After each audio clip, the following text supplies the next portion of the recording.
காரனுக்கும் no vacancy, BSc காரனுக்கும் no vacancy, MA காரனுக்கும் no vacancy, MSc காரனுக்கும் நோ வேகன்சி, பிஎஸ்சி காரனுக்கும் எம்ஏ காரனுக்கும் எம்எஸ்சி காரனுக்கும் ஃபர்ஸ்ட் கிளாஸில் பாஸ் ஆனாலும் வேலை இல்லை வேலை இல்லை, ஃபர்ஸ்ட் கிளாஸில் வந்தாலும் வேலை இல்லை வேலை இல்லை, பிஏ காரனுக்கும் பிஎஸ்சி காரனுக்கும் எம்ஏ காரனுக்கும் எம்எஸ்சி காரனுக்கும் ஃபர்ஸ்ட் கிளாஸில் பாஸ் ஆனாலும் வேலை இல்லை வேலை இல்லை, ஃபர்ஸ்ட் கிளாஸில் வந்தாலும் வேலை இல்லை வேலை இல்லை.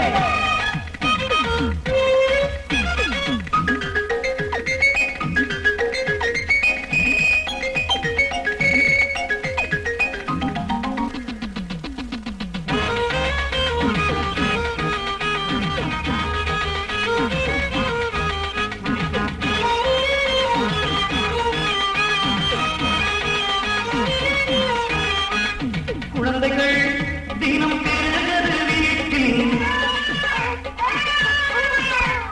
கட்சிகள் நாளும் வளருது நாட்டில், வண்டிகள் தினம் பெறுகிறது ரோட்டில், வஞ்சனை என்றும் வளருது நெஞ்சில். குழந்தைகள் தினம் பெருகுது வீட்டில், கட்சிகள் நாளும் வளருது நாட்டில், வண்டிகள் தினம் பெருகுது ரோட்டில், வஞ்சனை என்றும் வளருது நெஞ்சில். பிஏ காரனுக்கும் பிஎஸ்சி காரனுக்கும் எம்ஏ காரனுக்கும் எம்எஸ்சி காரனுக்கும் ஃபர்ஸ்ட் கிளாஸில் பாஸ் ஆனாலும் வேலை இல்லை வேலை இல்லை, ஃபர்ஸ்ட் கிளாஸில் வந்தாலும் வேலை இல்லை வேலை இல்லை.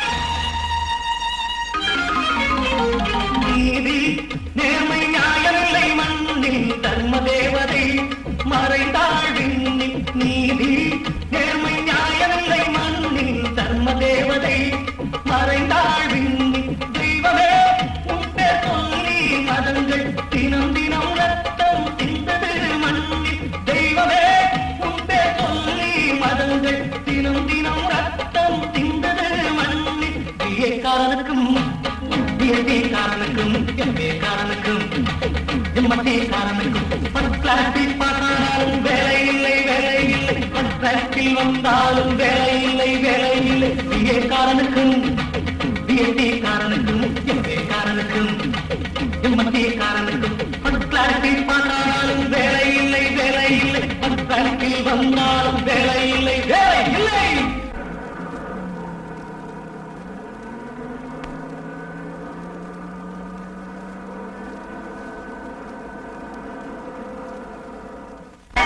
Good morning, everybody. Please sit down. Thank you, sir. நான் இந்த செக்ஸ் காலேஜை ஆரம்பிக்க நினைத்த போது எனக்கு நிறைய எதிர்ப்புகளை சந்திக்க நேர்ந்தது. என்றாலும் கடவுள் கிருபையாலும் நல்லவர்கள் பலரின் ஆதரவாலும் இந்த காலேஜை ஆரம்பிக்க நேர்ந்ததில் நான் மிகவும் பெருமைப்படுகிறேன். இந்தியாவில் கல்வித்துறை எல்லா விதத்திலும் உயர்ந்திருப்பதாக அனைவரும் நினைக்கிறார்கள். ஆனாலும் நமது தேசப்பிதா மகாத்மா காந்தி கனவு கண்ட தொழில் கல்வி நடைமுறையில் கொண்டு வந்தால் மட்டுமே சக்தி வாய்ந்த ஒரு தலைமுறையை உருவாக்க முடியும் என்று எனக்கு தோன்றுகிறது. நம்முடைய இந்தியாவில் கல்வி முறை முக்கியமாக செக்ஸ் பாடத்தை இணைத்தால்தான் நலமாக இருக்கும் என்று நான் கருதுகிறேன். நம்முடைய இந்தியாவின் ஜனத்தொகை பெருகிக் கொண்டே இருப்பது அனைவரும் சிந்திக்க வேண்டியதும் செயலாக்க வேண்டியதும் ஆகும். உலக மக்கள் தொகையில் நமது நாடு 2வது இடத்தை வகிக்கிறது. 21ஆம் நூற்றாண்டின் இறுதியில் உலக மக்கள் தொகை 1000 கோடியை தாண்டிவிடும் என்று கணிக்கப்பட்டிருக்கிறது. இது வருங்கால முன்னேற்றத்திற்கு நல்லதல்ல. 1981 இருந்து 91 வரை 16 கோடியே 6 லட்சமாக அது மேலும் உயர்ந்திருக்கிறது. இப்படியே உயர்மையானால் இந்தியாவின் ஜனத்தொகை பல கோடியை தாண்டிவிடும். மேலும் முதல் இடத்தை வகிக்கும் சீனா, 2வது இடத்தை வகிக்கும் நமது இந்தியா, ஏழை எளிய நாடுகளும் புரிந்து கொள்ள வேண்டியது சுகாதாரம், பொருளாதாரம், அறிவின் வளர்ச்சி ஆகியவையாகும். அதை விடுத்து நாகரிகம் என்ற பெயரில் மூட நம்பிக்கைகளை வளரவிடக்கூடாது. தாய் தந்தையர் சொல்லிக் கொடுக்க வேண்டிய வாழ்க்கை நெறிகள் என்ன? முறையான அமைப்பு, கட்டுப்பாடான குடும்பம், ஒழுக்கம், நேர்மை, உழைப்பு, இவைகள் தானே. சார், அவசியம் நாங்க தெரிஞ்சுக்கணும் சார். நீங்கள் தெரிந்து கொள்வது மட்டுமல்ல, உங்கள் வருங்கால சந்ததியை வளர்க்கவும், அவர்களுக்கு எடுத்துக் கூறவும், அவர்களுக்கு ஒரு சிறப்பான வாழ்க்கையை அமைத்துக் கொடுக்கவும் அது உங்களுக்கு உபயோகமாக இருக்கும். அதை விடுத்து நாகரிகம், வீணான கௌரவம், ஆடம்பர வாழ்க்கை இவைகளுக்காக நாம் ஓய்வு கூட எடுக்காமல் காசுக்காக உழைத்து உழைத்து வாழ்நாளை குறைத்துக் கொள்கிறோம். ஆகவே அவைகளை மனதில் கொண்டு பொறுப்புடனும் வீட்டின் முன்னேற்றத்தோடு நாட்டின் முன்னேற்றத்தையும் மனதில் கொண்டு வாழ்தல் அவசியம். அது மட்டுமின்றி மனித வாழ்வுக்கு நிறைவுக்கு செக்ஸ் அவசியம். அதை முறையோடு ஆக்கம் தருவது எது, அழிவு தருவது என்ன என்பதை வருங்காலத்தில் அனைவருமே அவசியம் தெரிந்து கொண்டு அதன்படியே அனைவரும் நடக்க வேண்டும். நீங்கள் நடப்பீர்களா? உலகத்திலேயே தலை சிறந்ததா இருக்கக்கூடியது நம்ம நாடுதான் சார். எஸ், மக்களை விட மனிதன் அறிவுஜீவியாக இருப்பதால் சிந்தித்து வாழ்க்கையில் மேலும் உயர முடியும். நாம கிளாஸ்ல படிக்கிற பாடங்களை எனக்கு என்னன்னு இங்கேயே விட்டுட்டு போயிடக்கூடாது. இப்ப நான் சொல்ல போற விஷயங்களை மனசுல பதிய வைக்கிறதுனால அது உங்களுக்கு மிகவும் பயனுள்ளதாக இருக்கும் என்று நினைக்கிறேன். தெரிஞ்சுக்கிறீங்களா? அவசியம் தெரிஞ்சுக்கிறேன் சார். இந்த கிளாஸோட நோக்கம் பிளானிங் ஏ ஃபேமிலி அப்படிங்கறதான். அதாவது புதுமண தம்பதிகளின் முதலிரவுக்கு முன்னாடி யுகமானதால வேலையில்லா திண்டாட்டத்தை நினைச்சு அதனால ஒரு குழந்தை போதும்னு, அதுவும் 5 வருஷம் நல்ல குடும்ப நடத்தின பிறகு பெற்றுக்கலாம்னு முடிவெடுத்து தீர்மானிக்கிறது தான் பிளானிங் ஏ ஃபேமிலி அப்படிங்கிறது. அதுக்கு முன்னால நாம புரிஞ்சுக்க வேண்டிய சில விஷயங்கள் இருக்கு. ஒரு நல்ல தாம்பத்திய வாழ்க்கை நடத்துறதுக்கு சிறந்த குணம், ஆரோக்கியம், நல்ல பழக்க வழக்கங்கள் இதெல்லாம் அவசியமாகிறது. இப்போது உலகத்தை சூழ்ந்துகிட்டு இருக்கிற அதி பயங்கரமான எதிரிதான் மயக்க மருந்துகள். இளைஞர்களாகிய நீங்கள் மயக்க மருந்துக்கு அடிமை இல்லைன்னு நான் நினைக்கிறேன். மயக்க மருந்துக்கு அடிமையான மனிதனுடைய வாழ்க்கையை இப்போ